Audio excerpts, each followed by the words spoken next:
গোৱালপাৰা জিলাৰ গোটেই গোৱালপাৰা জিলা এতিয়া বানত জলমগ্ন হৈ আছে। আনহাতে গোৱালপাৰা পশ্চিম সমষ্টি, পূৰ্বৰ পশ্চিম সমষ্টি, বৰ্তমান জলেশ্বৰ সমষ্টিৰ বিস্তীৰ্ণ এলেকা সম্পূৰ্ণৰূপে চৰচাপুৰী অঞ্চলৰ লগতে মাথাউৰিৰ ভিতৰত যিমান ঘৰ দুৱাৰ আছে, মানুহৰ সা সম্পত্তি আছে, সকলো বস্তু এতিয়া পানীৰ তলত হৈ আছে। আজি আমি গোৱালপাৰা জিলা ছাত্ৰ মুক্তি সংগ্ৰাম সমিতিৰ এটা সজাতি দলে আমি এই বানপীড়িত অঞ্চলবিলাক পৰিভ্ৰমণ কৰি আছোঁ, বুজ লৈ আছোঁ।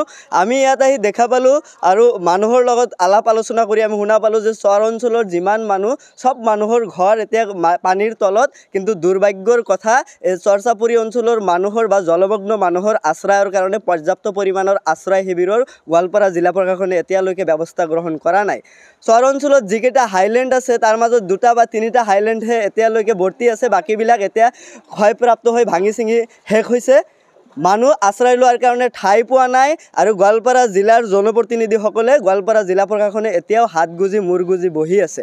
গতিকে আমি গোৱালপাৰা জিলা ছাত্ৰ মুক্তি সংগ্ৰাম সমিতিয়ে দাবী উত্থাপন কৰিছোঁ, অনতিপলমে পশ্চিম গোৱালপাৰাৰ লগতে জলেশ্বৰ অঞ্চলত যিমান অঞ্চল জলমগ্ন হৈ আছে, সকলো অঞ্চলত পৰ্যাপ্ত পৰিমাণে বান সাহায্য মুকলি কৰি দিব লাগে। মানুহক উদ্ধাৰ অভিযান চলাব লাগে। উপযুক্ত হাইলেণ্ডৰ ব্যৱস্থা যদি কৰিব নোৱাৰে, চৰচাপুৰীৰ মানুহক আশ্ৰয়ৰ ব্যৱস্থা কৰি শীঘ্ৰে আশ্ৰয় শিবিৰৰ ব্যৱস্থা কৰিব লাগে। আৰু যিখিনি মানুহ আশ্ৰয় শিবিৰত ইতিমধ্যে আশ্ৰয় লৈ আছে, তেওঁলোকৰ পৰ্যাপ্ত স্বাস্থ্যসেৱা নাই, পানী যোগানৰ ব্যৱস্থা নাই, খোৱা পানীৰ পৰা আৰম্ভ কৰি খাদ্য সামগ্ৰীৰ কোনো ধৰণৰ সৰবৰাহৰ ব্যৱস্থা হোৱা নাই। গতিকে অতি শীঘ্ৰে গোৱালপাৰা জিলা প্ৰশাসনে বান সাহায্য মুকলি কৰি দিব লাগে আৰু চৰচাপুৰীৰ মানুহ যিমান এতিয়ালৈকে ঘৰত আবদ্ধ হৈ আছে, সকলো মানুহক উদ্ধাৰ অভিযান চলাব লাগে আৰু আশ্ৰয় শিবিৰসমূহত উপযুক্ত স্বাস্থ্যসেৱাৰ কাৰণে চিকিৎসা শিবিৰৰ ব্যৱস্থা গ্ৰহণ কৰিব লাগে। এটা আমাৰ কাৰণে দুৰ্ভাগ্যৰ কথা, যিগৰাকী বিধায়ক ৰচিদ মণ্ডল ডাঙৰীয়াক পশ্চিম সমষ্টিৰ মানুহে 3বাৰকৈ বিধায়ক বনাইছে, এইবাৰো তেওঁ বিধায়ক হৈয়ে আছে, এতিয়ালৈকে 26 চনলৈকে বিধায়ক হৈ থাকিব। কিন্তু দেখা গৈছে যে সমষ্টি পুনৰ নিৰ্ধাৰণৰ পিছত গোৱালপাৰা পশ্চিম সমষ্টিত সম্পূৰ্ণৰূপে পিঠি দি বাদ দি থৈ তেওঁ পূব সমষ্টি বা চেঙা সমষ্টিত গৈ নিজৰ সাংগঠনিক কাৰ্যকলাপ, নিজৰ ৰাজনীতিক কেৰিয়াৰ গঢ়াৰ কাৰণে ব্যস্ত হৈ আছে। অথচ সমষ্টিবাসী ৰাইজ এতিয়া বানৰ কবলত হৈ পৰি আছে, তেওঁ খবৰ ল'বলৈ অহা নাই। গতিকে তেওঁক আমি ধিক্কাৰ দিছোঁ। অতি সোনকালে আমি ছাত্ৰ মুক্তি সংগ্ৰাম সমিতিৰ পৰা দাবী জনালোঁ, বিধায়ক ৰচিদ মণ্ডল ডাঙৰীয়া নিজৰ পশ্চিম সমষ্টিৰ ভোটাৰৰ কাৰণে কাম কৰক, নিজৰ ৰাজনীতিক কেৰিয়াৰ গঢ়াৰ কথা পিছত চিন্তা কৰক। আগতে সমষ্টিৰ ৰাইজৰ যি সাংবিধানিক দায়িত্ব আছে, আপোনাক ভোট দি জয়যুক্ত কৰিছে। গতিকে ইয়াত আহি ৰাইজৰ লগত থাকক, ৰাইজৰ দুখ দুৰ্দশাৰ বুজ লওক, ৰাইজৰ সমস্যাৰ সমাধান কৰক, আমি দাবী জনালোঁ। সমষ্টিৰ ৰাস্তা ঘাট এতিয়া শেষ কদৰ্যময় হৈ আছে, বানপীড়িত হৈ আছে। এইবিলাকৰ খবৰ নোলোৱাকৈ তেওঁ আচলতে ৰাজনীতিক কেৰিয়াৰ গঢ়িবলৈ পূব সমষ্টিত গৈ দাপলি মেলাটো আচলতে আমাৰ কাৰণে দুৰ্ভাগ্যজনক, ইয়াত ধিক্কাৰজনক।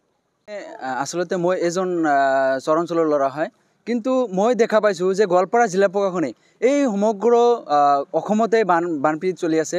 এই সমগ্ৰ অসমতে বানপীড়িত যি অৱস্থা, যি ভয়ংকৰ বান সমস্যা চলিছে, এই সমস্যাৰ সমাধানৰ কাৰণে আমাৰ গোৱালপাৰা জিলা প্ৰশাসনে এতিয়ালৈকে কোনো ধৰণৰ ব্যৱস্থা গ্ৰহণ কৰা নাই। আমাৰ মানুহখিনি ক'ত যাব? মানুহখিনি এটা ন্যূনতম এটা সা সুবিধা বা শিবিৰৰ ব্যৱস্থা পোৱা নাই। মানুহখিনি ঘৰতে আবদ্ধ হৈ আছে, বানপানীৰ মাজতে ঘৰৰ পৰা ওলাব পৰা নাই। তাৰ কাৰণে জিলা প্ৰশাসনে কোনো ধৰণৰ গুৰুত্ব আৰোপ কৰা নাই। গতিকে জিলা প্ৰশাসনক এটাই আহ্বান জনাম, আমি গোৱালপাৰা জিলা ছাত্ৰ মুক্তি সংগ্ৰাম সমিতিয়ে আমাৰ গোৱালপাৰা জিলা প্ৰশাসনক অতি সোনকালে ইয়াৰ ব্যৱস্থা গ্ৰহণ কৰিবলৈ আহ্বান জনাইছোঁ। মানুহখিনি আমাৰ ঘৰৰ মাজতে আবদ্ধ হৈ আছে, বানপানীৰ মাজতে আমাৰ মানুহখিনি ঘৰৰ পৰা ওলাবই পৰা নাই, ক'ত যাব? আৰু যিকেইটা প্লেটফৰ্ম আছে, প্লেটফৰ্মত আমাৰ সা সঁজুলি নাইবা মানুহৰ ঘৰ নাইবা আৰু গৰু ছাগলী যিবোৰ আছে, সেইবোৰ লৈ আমাৰ বিভিন্ন ঠাইত স্থানান্তৰ কৰিব লগা হৈছে। মানুহখিনি আৰু যিমানখিনি পাৰিছে সম্ভৱ আমাৰ প্লেটফৰ্মত গৈছে বা যিখিনি ঠাই সম্ভৱ পাইছে, আৰু যিখিনি পোৱা নাই এতিয়ালৈকে ঘৰতে আবদ্ধ হৈ আছে। গতিকে এই মানুহখিনি যাতে ঘৰতে আবদ্ধ হৈ থাকিব নোৱাৰে, তাৰ কাৰণে গোৱালপাৰা জিলা প্ৰশাসনক আহ্বান জনাইছোঁ, অতি সোনকালে ইয়াৰ কাৰণে ব্যৱস্থা গ্ৰহণ কৰিব লাগে।